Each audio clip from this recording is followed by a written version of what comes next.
କିଛି ଜିନିଷ କେବଳ ହାତରେ ତିଆରି। ଏହା ହିଁ ପିଢ଼ି ପିଢ଼ିର ପରମ୍ପରା। ଏଠାରେ ହାତ ଓ ଆଙ୍ଗୁଳିର ମାପ ଆଖିର ଭରସା। ପ୍ରତ୍ୟେକ ରଥର ଅଲଗା ମାହାତ୍ମ୍ୟ। ଲାଗେ ନା ମାପ ଫିତା, ଦରକାର ନାହିଁ କଣ୍ଟା ପେରକ। ଆଜ୍ଞାବଳ ପାଇବା ପରେ ଚୟନ କରା ବୃକ୍ଷର ଦାଉକୁ ବିଶ୍ୱକର୍ମାମାନେ ନିଜ ଅନୁଭବ, ଶ୍ରଦ୍ଧା ଓ କାରିଗରୀ ଦକ୍ଷତା ଦ୍ୱାରା ଯୋଡ଼ିଥାନ୍ତି। ଭାରି ଚକରୁ ସୂକ୍ଷ୍ମ କାରୁକାର୍ଯ୍ୟ ପର୍ଯ୍ୟନ୍ତ ପ୍ରତିଟି ଅଂଶ ଅତ୍ୟନ୍ତ ନିଷ୍ଠା ସହକାରେ କରାଯାଏ। ଆଉ ଦେଖୁ ଦେଖୁ ନିର୍ମିତ ହୋଇଉଠେ ଏକ ଭବ୍ୟ ରଥ।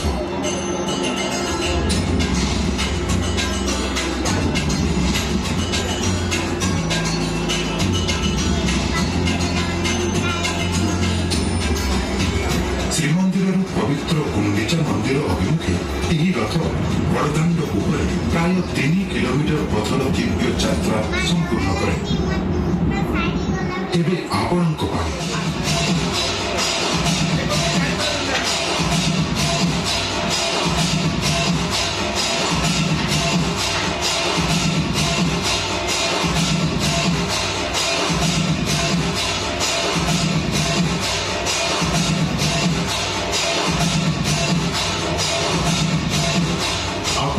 ଭକ୍ତି ଓ ସମର୍ପଣରେ ନିର୍ମିତ ଏହି ରଥ ଏବେ ଗଡ଼ି ଚାଲିଛି।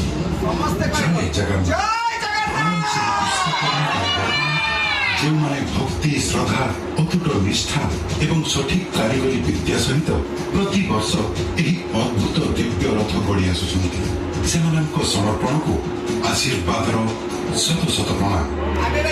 ଜଗନ୍ନାଥ କହିଲେ ଜଗା ଆସିବ।